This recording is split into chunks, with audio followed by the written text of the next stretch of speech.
I think it took me a while to realize how like radical the movie was.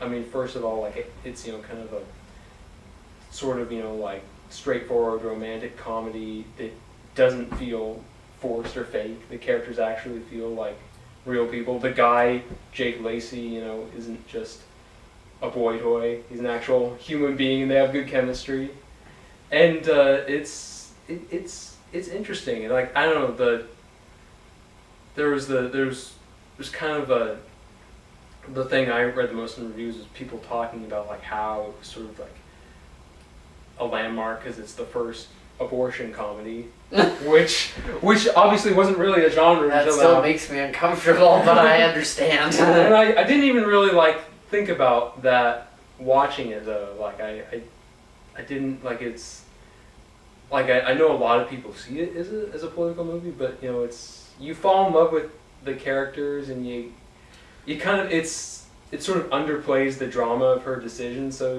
I didn't actually think too much about that. So it's not really like trying to stand up on a soapbox and have a message. It's just this is the story. These are the people. These are the decisions they make. Yeah, it's not an issue movie. I mean, it's following her, and showing how messed up her life gets because she gets fired and gets dumped and then gets knocked up, and then it's like it just kind of follows her as there's a little glimmer of hope.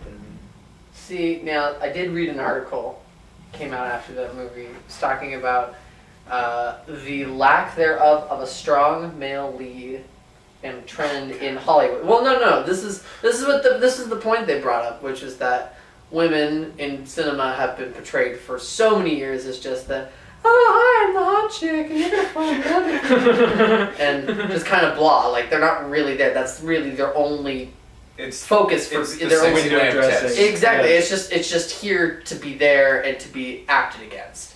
And then it's great. They've been rebelling against that. We've had all these like complex women, like female characters. They're doing things and they have roles. They're taking on the lead in the movie, but the male characters are now falling under that flat, generic male guy. That's like interest. He's the love interest. He's a good guy, but we're not really going to get together. But we're going to kind of be together. Right. Yeah. And which was what the women were doing for so long. And it's like, yes, I know you guys had to deal with that a lot longer and do justice or whatever. But if we're going to talk about good writing and having complex and multi-layered characters, that should be applied to everyone, not just one gender. I agree. Yeah. I would say, was he a flat character? Because he wasn't actually. Like it's kind of one thing I liked was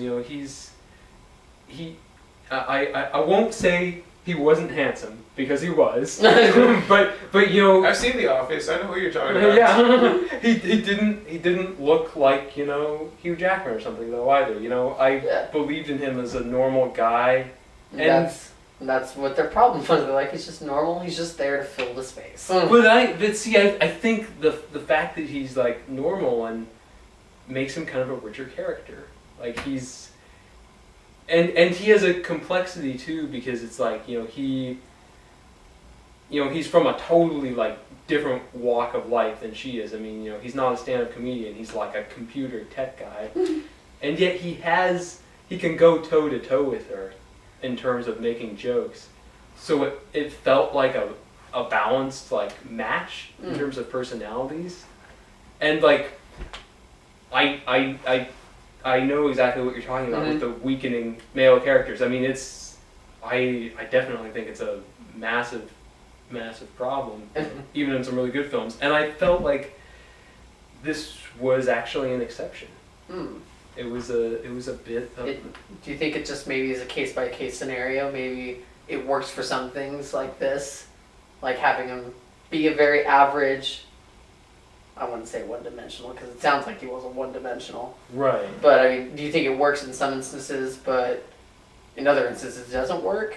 Yeah. I think so, yeah. And I think the problem that's really, like, threatening in Insidious are like and this is I don't know, I think of this as more of like kind of an older rom-com problem, but I think it still persists today, is when the guy is sort of like, just the kind of uncomplicated prince to the more human Cinderella.